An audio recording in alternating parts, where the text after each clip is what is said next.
introduce everybody. Now, I'm not going to attempt last names. We have Qasar from Y Combinator towards the end there. We have Romain from NUMA in Paris, and we have Max from Techstars. Gentlemen, what I think we should talk about is, I'm going to turn my back towards you.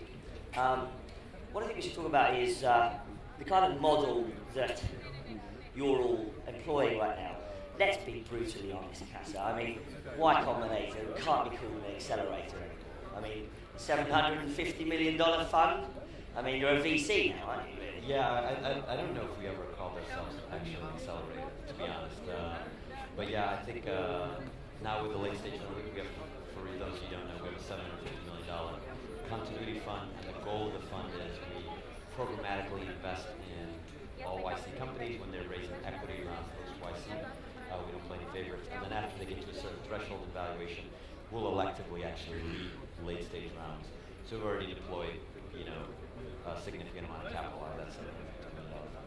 So yeah, we're a little bit, and then we also have fellowship, which is even earlier stage, where we only take 1% of the company, so it's hard to kind of define what we are. Well, it's amazing, isn't it? If you think 10 years ago, what happened with Paul Graham and his team there, effectively how they sort of stamped their mould on the kind of model to some extent, and so many other organisations have tried to kind of sort of ape that or reproduce it. It's very difficult to do.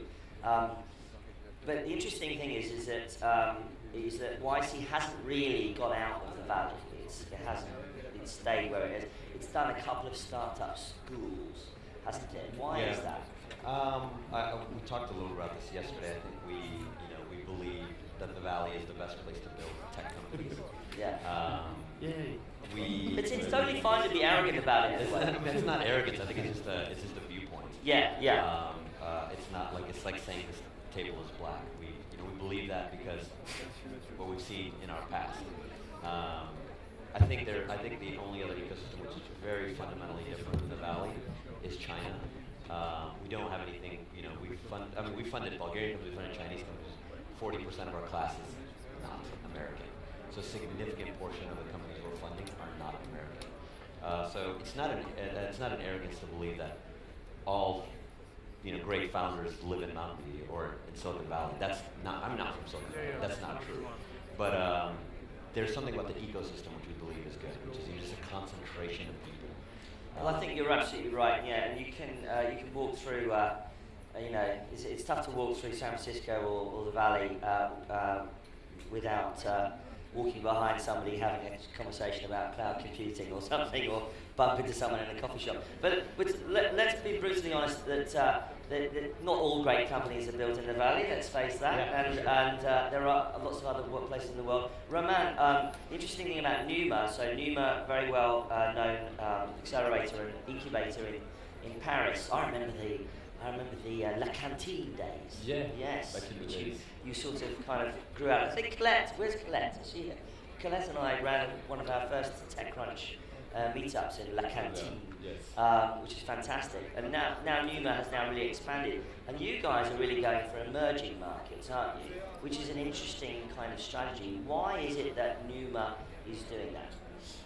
So we took several years to understand that we were not going to compete against the Silicon Valley. It takes time because the name of NUMA before was Silicon Sentier, so you know that we were kind of copying and trying to copy, but we killed the father, as we say in psychology, and we believe that the European market can be a first great and important step for emerging market startups. So we've opened in Moscow, in Bangalore, in India, in Morocco, in Mexico. So let's get it straight. Moscow, Bangalore in India, Casablanca in Morocco. We're only at war with one of those, I think. Is that right?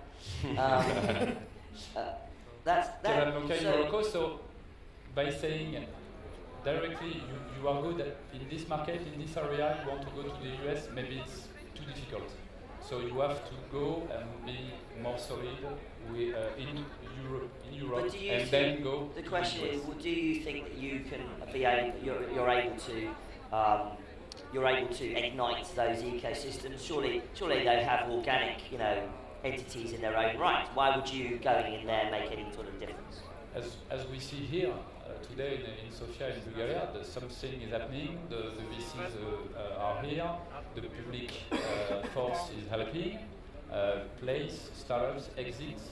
So the momentum can be there, and by arriving with an accelerator, we bring mentors, we maybe reinsure VCs about the structure and the solidity of each startups, and they are ready to go, and maybe not go directly to the US, but consolidate their market in Europe before going to the US. Well, I think it's interesting, isn't it, that you've taken that strategy. I mean, it's probably not a terrible idea to do something in India. I mean, given the amount of growth that country will have over the next few years, 1 billion people. But Max, Techstars originally a brand out of Boulder, Colorado, very famously, and has expanded. Expanded far faster than YC, and to some extent, in the early days, it's a little bit. We used to, certainly at TechCrunch, we used to compare YC and Techstars and see which one was slightly different to each other. YC religiously stayed in the valley. Techstars went all over the place.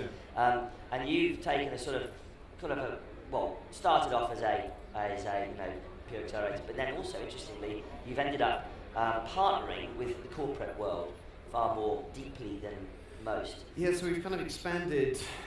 So the core accelerator model is kind of the core of what we do still. 3-month program, but we take 10 companies per program, and so we then every time we want to expand, we open a new program. And initially those were the city programs like in New York, Seattle, Boston, and the first one outside the US was London, and then we have Berlin as well. And we're looking, I think most of the new development will be international. But alongside that, we then had corporates going, we don't really know what's going on in Startland, we know we're going to be disrupted, we think this could be a nightmare for us, can you run a program for us? So the first one was with Microsoft over in Seattle, then with Nike, and now basically in FinTech we've got a partner with Barclays, so they run 4. In entertainment there's Disney and Virgin Media. In health, there's Cedar Sinai. Doesn't it get kind of messy, all these relationships and partnerships? That's a good question. I mean, doesn't it kind of, does anyone ever go, oh, hold on a second, does it affect a founder's view on how they might build something? Because often we get the impression, certainly at TechCrunch, that you'll see something at YC when it launches, really basically wants to hold a 44 Magnum to the head of an existing industry and blow its head off. I mean, they want to really, in the classic phrase, disrupt an existing industry. Very graphic example. Sorry? Very graphic example. I quite like that analogy. I think it's sort of Dirty Harry style. And then at the same time, do you think it affects a founder's attitude? They think, oh, I mustn't try and upset Richard Branson. So yeah, I mean it's an interesting question. So particularly for some, whoever it is. So take Barclays, yeah. So FinTech. So if you think about financial services in 5 or 10 years' time, it's going to be completely different. Yeah. But large financial services organisations find it almost impossible to innovate. So then this is their approach. So they're doing 4 accelerators around the world, in New York and in London and Tel Aviv and so on. That does mean that some of the business that come in are competing with their core business, and that can kind of grate for them. So the question then is, do they want someone? Do they want to have someone on the inside who's cannibalising them, or do they just want to say, no, I'll do Blockbuster, I'll just hide, and then I'll just. It's better to have someone pissing in the tent, pissing outside, rather than outside the tent pissing in. Exactly. But as they say in London. But YC takes a different approach and will quite literally want to disrupt something. I mean, don't you? If a founder said to you, "Yes, we don't really want to upset Barclays Bank" or something like that, you would go, "Oh, come on, right?" I don't think we'd fund that person probably. No, you wouldn't. So what would you? So you take a completely different approach, don't you? I think we chatted about this again yesterday a little bit. We have a pretty purist model, which is even YC itself in terms of what we do. I think when a lot of people, when they visit, if you're ever in Mountain View, you're more than welcome to visit. It's pretty minimalist. It's pretty basic. There's not much there. It's an empty building. And in terms of what we do with the companies is pretty minimalist as well. We have a dinner and we have office hours, and that's it. And then we have a demo day at the end. I love your job. Yeah, and it's so most of the time is really, when you boil it down, it's just office hours. It's one-on-one conversations about the business, and so I think we didn't end up naturally attracting the type of folks who are, are kind of like a bit resentful, or not resentful, maybe the wrong word. Like they don't like the existing system. I know that you talking about office hours, but Paul Graham read a really great piece a few years ago about work and what work was. Yeah. About work. Let's be brutally honest, and we love everyone here, but work isn't going to conferences. Yeah. Work isn't pitching. Work is like actually making something. Right? Yeah, making something or selling something. That's really what it comes down to. Yeah. Two parts of the equation. Yeah. Do you think you worked at Deezer, Romain, didn't you? Yeah. Do you think Deezer could have emerged from an accelerator? Maybe not at in 2007, maybe from YC, but not from the European accelerator that was not existing at this time. To get back to the initial question, we are not opposing startups and corporates. They have to work together. Yeah. They were afraid, they were indifferent.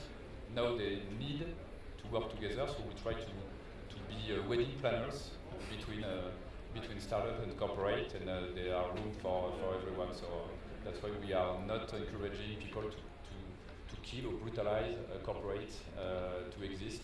There is enough room for everyone. Let's face it. There is room for. You're right. There is room for everyone. There's a broad church, and there's always going to be one startup that wants to completely disrupt an existing industry, and another that will work alongside it. Yeah, and you have to do whatever is relevant for each company. So there are some companies where fighting, like the fintech example, fighting banks makes sense, and other companies working with banks makes sense. Stripe works closely with Visa and a bunch of other players. So there isn't it's very hard to make generalizations that you either partner or you don't partner. It's very, very difficult to make that conclusion. It's 2016. And we've been through 10 years of very interesting stuff. I mean, if you think what happened in 2007, 2008, then you had the financial crash, and then really the recovery really over the last 10 years, and to some extent over the last couple of, maybe the last 18 months, there's been much more talk about the bubble deflating and things slowing down, and it's actually really started to the chickens have come home to roost, as it were. This year, in the first quarter of this year, and you see the IPO market is closed in the States at the moment. You've got a lot of funds have fundraised, and a lot of people have fundraised in the last sort of year, but things kind of slowed down a bit. Where are we now, do you think, in the early stage investment cycle? Do you think it's kind of clear the decks and let's start again, or do you think it's more like a slowdown, but things are still pretty fast? What do you think? I think it's an interesting question. It's definitely slowed down. I think it's at the top end of the market where you're getting 100 million funding rounds. Those just are very difficult to get away, almost impossible. And actually, you'll probably know better because you're closer in the valley to the Sequoias and NEAs and so on who are doing those rounds. But so that's slowed. What hasn't happened yet is you've had some layoffs, so people are trying to bring their burn down, but you haven't had people who have reached the wall where they need to raise funding in order to carry on going. And once some of the unicorns get to that point, I think that's going to be quite an intake of breath, but I don't think that's so you've kind of got no liquidity at that kind of top level of funding, but you're still seeing small rounds getting away. But I'm going to take issue with you, because although there is not the liquidity, there's not so many IPOs, etc., because these family offices are coming in, and wherever the money is coming from, God knows, oil or wherever, there's sort of internal liquidity in some of these companies. Some of the founders are taking money off the table, yada yada. So in fact, there was a really brilliant post the other day. who was it? Oh, you might remember them, about okay, I can't remember now. But about an annoyance, effectively, about how companies like Uber, still have an IPO or whatever, and yet they're still fundraising even at this point. Yeah. And the early stage investors are now a little bit annoyed. They're getting completely diluted now, and that's not really slowed down, has it? Yeah, I mean, to be clear, like going public is just another way of raising money. It's just raising money from public markets rather than private investors. So I don't think it's, it is a different dynamic when you're raising from private markets because there is a higher likelihood of mispricing happening because public markets are a bit more harsh. But it's not fundamentally different than going public. And I think in many cases, it's fine for a company to remain forever private. Now, in terms of offering liquidity to early stage investors, I mean, we believe this. We're not really looking for liquidity. We want to hold forever. That's the ideal because that's where you receive most amount of compounding returns.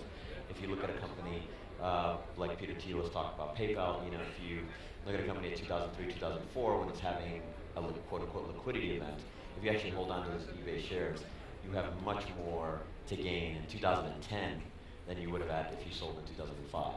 And so, yes, there's not companies IPOing. Yes, there's downward pressures on valuations in the late stage, but I don't think it fundamentally changes anything for early stage. Two specific examples. One is we just had demo day for our winter batch. We didn't see any significant cooling off in either number of dollars raised or valuations. And then number two is if you're an early stage company, you're a young company right now, you're under 20 employees. The macro environment doesn't impact you that much. Because by the time you become a larger company, 50, 100, 200, 400 employees, it'll be 2 or 3 years down the road. And cycles, like even if you started a company in 2008, right when the economy was really taking a hit, 2010, 2011, things were a lot better. And certainly by 2013, you're in good shape. So, and so startups are not like this 1 year cycle. So if you just start at the wrong point.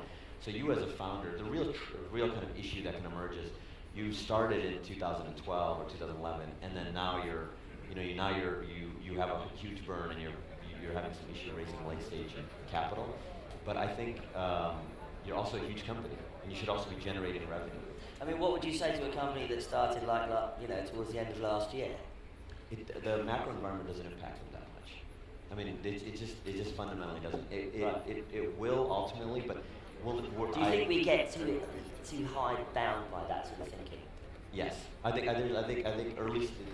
There's more similar. I mean, early stages is very, very different than late stage. We're all tech, but that's like saying we're all countries, and therefore we all face similar problems. Now, different countries face very, very different problems. So when you're early stage, I don't think you see you have any of those issues. We tell our companies, 6 months old, a year old, we don't know what the environment's going to be in 6 months, a year, and don't waste money. But we always tell that. Like I don't remember ever. Don't waste money. Yeah, don't waste money is like a pretty from when I went through YC as a founder. That was like in 2010, 2011 when money was becoming easier and easier to get.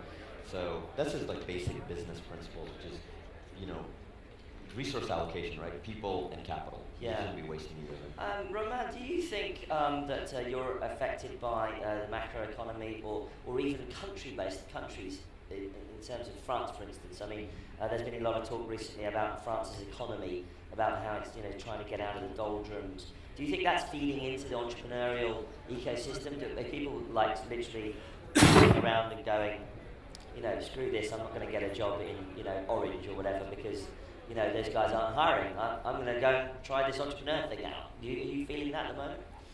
Yeah, the whole educational system is moving to entrepreneurship. So more and more business school, engineering school are their own incubators. They are pre-accelerators in a way. So it's a trend. It's a massive trend, and we don't have the same money problem. There is a Series B problem in France. Not a Series A. It's so you can raise early stage and up to Series A, but you try to do a Series B. It's more and more structured. The VC have the seed funds. The public and the politics are doing quite a good job to ease the first hundred of thousand euros. So the problem is the Series B. To be honest, some will raise more than 100 million, but in between 10 and 50 million, it's quite difficult. That's why we think that Europe can be a way to push a French entrepreneur to go and find this kind of funds outside France, while it's going to be structured more and more. Sorry.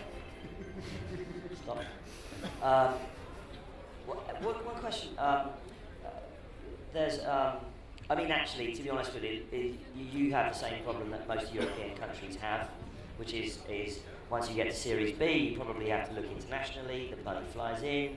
You might look to the Valley, etc., etc. You know, and that's a typical European issue, whether it's France, the UK, you name it.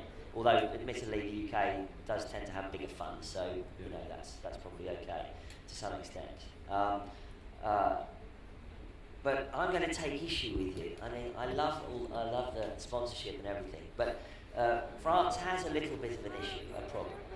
You know, when Dailymotion was trying to exit, Yahoo was on the table, off they went, and the French government stepped in and went, no. Oh, it was 2 years ago. I mean, it's crazy. You know, in the startup world, 2 years it's a lot of time. So if you're an outside investor, looking at that ecosystem and thinking, we'll eventually be able to get next Yahoo to pick this up, or Amazon, or Google, Apple, Facebook, yada yada. They'll kind of come in and exit. But if we have some minister come in and step in and say, no, we can't have a French company being bought by an American company, literally everyone will run for the hills, won't they? Yeah, the guy is no longer there, so it has changed. No, it was the minister. Yeah, the minister is gone. It was only one guy at one time. It was 2 years ago, so things have changed. It was quite a big deal, though. I mean, that would have been if you are still talking about it 3 years ago, I think it was a big deal at this time. But I don't know any Series B entrepreneur in France that is afraid of any political issues, thinking I want to be exited by it won't sort of, the zombie won't come back in the next election. I think everyone learned from this mistake, and also the entrepreneur and also the politics, and it won't happen anymore. You've heard it here first, ladies and gentlemen. France has changed. That's fantastic. I'm glad to hear it. Let's wait and see what happens next. The test will be, of course, when there will be another Dailymotion Yahoo type deal. In the UK, Max, there's one of the strange issue that the UK faces is that there are so many accelerators now. I mean, goodness me. Yeah. I was tweeting. I was doing some research for the Europa's conference I run in June 14th. I'll tell you later. And I was tweeted out, like, where's that handy list of accelerators in London? I needed one somewhere. I couldn't find mine. And I literally had all these kind of lists coming in on Twitter, and I was going through it. I mean, there's one that John Lewis, which is basically sells vegetables and clothes, and there's one for the advertising industry. There's one for property tech. Prop tech is a thing now. I mean, how do you compete in that sort of crazy environment? I mean, for us it's okay because we've got the Techstars brand and the methodology kind of just means that it is very well known. Yeah, we kind of transcend. We get the best team coming to us. That's great. Yeah. There is a lot of accelerators. There's also a lot of seed cash in London as well. So it means it's a massive hub of entrepreneurship, which is great. And we get about 80% of our people attending the accelerator are international. So it's not just about when people come to you and they say, why should I not go and join the John Lewis Accelerator versus actually there's a couple of other good ones. So Seed Camp, Start Boot Camp, they're also they're good. There's about 3 or 4 really good accelerators. Yeah. And then there's a lot of other ones. Yes. And my recommendation is not to go to one of the other ones and the easy way to do that is to check whether they've been how many companies have been funded subsequently, whether they've had any significant exits. And also talk to the CEOs of the companies that have been through that. And on that basis, you can then understand whether there's value to be had So, but my general, and there's a difference if that accelerator is not taking any equity, then actually it can be value to it. But if they're taking equity, it's your company. You want to make sure that you're getting true value from it, and so you want to do due diligence before you accept or even apply. Really, this can really kill an early company, can't it? Well, yeah. I mean, if they go through it and then they're kind of tainted with, I mean, again, for us it's great. We've got the brand. That means that the companies tend to raise. So about more than three quarters of our companies will raise in the following 6 months. But if you go through an accelerator and then you can't raise because you've been through an accelerator, that's kind of deceleration in your business. Yeah. That's a terrible thing. Yeah, I remember a couple of years ago there was a big wide cover on Y Combinator, and one sort of paragraph was something along the lines of if you've literally been accepted into YC, you were already worth $10 million without even raising money. I mean, do you think that's still the case even today? Yeah, I don't think. I mean, there's some version of that. But we don't focus a lot on fundraising. I mean that very honestly. We should probably spend a few days before demo day where we actually look at the pitch. The best thing you do to improve your pitch is have a good company, have a good business, have a business worth buying, because that's ultimately what an investment is. It's not. They would get caught up very much in like getting into this round or making angel investment, or whatever. But really, you're fundamentally buying a business. And I think if you, as a founder, have created a business that's worth buying, everything else takes care of itself. And so, yes, but we don't really, honestly, we don't optimize for that. I think that is the market. I mean, if anything, like I did at the last demo day, and I told the investors and I tell founders as well, is there's no reason to rush into deals, and having a high valuation creates problems in the future.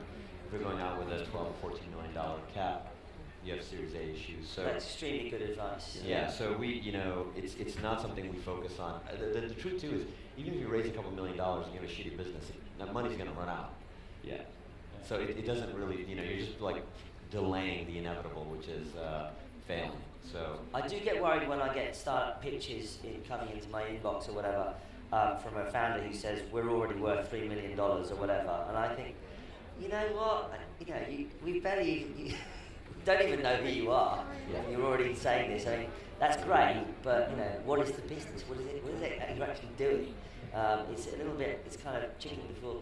Yeah, and I think simultaneously the opposite of the other side of that coin is, if today we were talking about would you put in a $250,000 into Uber at a $10 million valuation? Of course you would, or a $50 million valuation? Of course you would, because ultimately the return is so significant because the company grows so big. So at the same time, on the investing side, you really can't afford, literally cannot afford to be price sensitive, because we're not in a value investing, part of the cycle. Late stage is different, early stage is very, very different, because you're primarily investing in growth.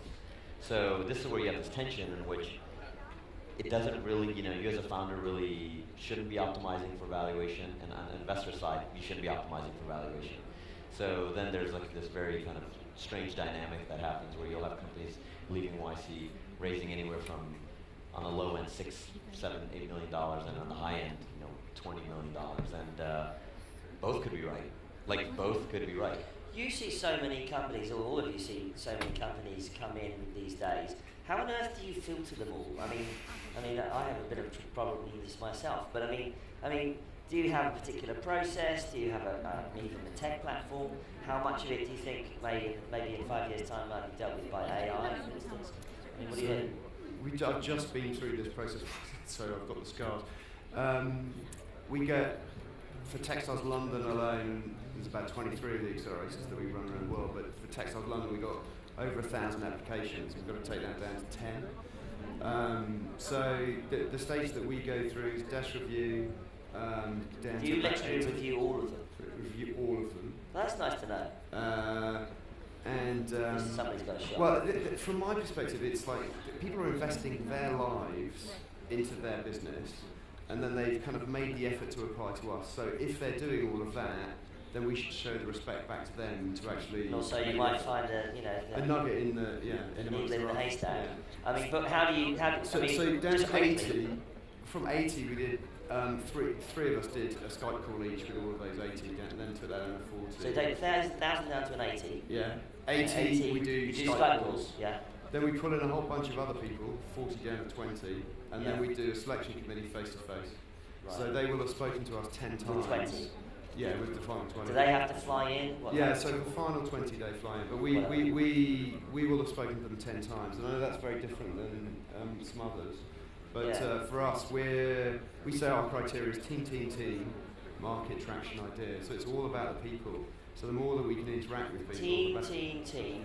Market. So basically Yeah, team. Team, exactly. Well, that's the point, right? Market. Yeah, market.